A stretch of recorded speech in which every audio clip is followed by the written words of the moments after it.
મારા કિચનમાં તમારા બધાનું સ્વાગત છે। આજે હું બનાવી રહી છું છાશવાળા ભીંડાનું શાક।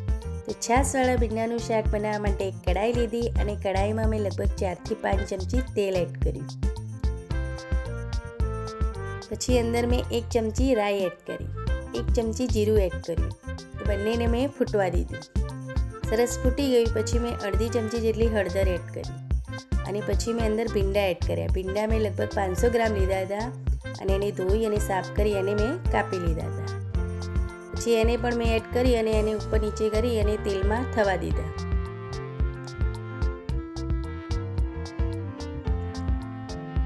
પછી અંદર મેં લસણ અને મરચાંની પેસ્ટ એડ કરી, એને પણ અંદર મિક્સ કરી અને થવા દીધી।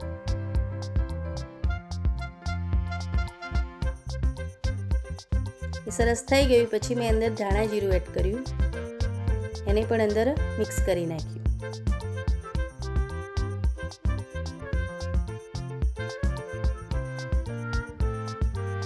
પછી અંદર મેં 1 ચમચી જેટલી મરચું એડ કર્યું। મરચું પણ મેં અંદર એડ કરી અને ભીંડાની ઉપર નીચે કરી અને સરસ મિક્સ કરી નાખ્યા।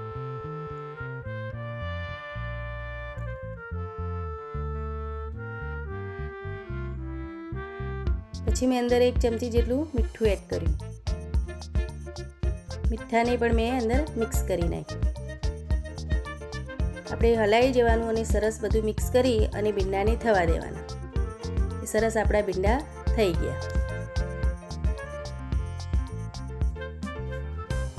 પછી મેં એક વાટકામાં છાશ લીધી હતી, એ લગભગ 500 મિલી છાશ હશે, એ પણ મેં અંદર એડ કરી। આપણા ભીંડા ડૂબે એટલી આપણે છાશ અંદર એડ કરવાની અને પછી મેં બરોબર એને હલાવી। સરસ હલાવવાનું એટલે આપણી છાશ અંદર સરસ થઈ જાય અને ઉકળે ત્યાં સુધી એને હલાવી જવાનું।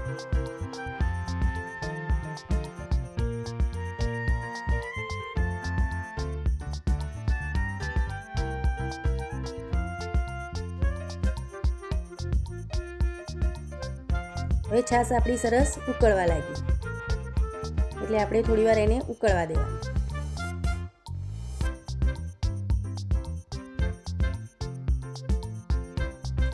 સરસ ઉકળી અને આપણો રસો પણ અંદર ઘટ્ટ થઈ ગયો, જે છાશ નાખી હતી ને એ ઘટ્ટ થઈ ગયો સરસ। એટલે ઉપરથી મેં થોડી કસૂરી મેથી નાખી અને બધું જ મિક્સ કરી નાખ્યું।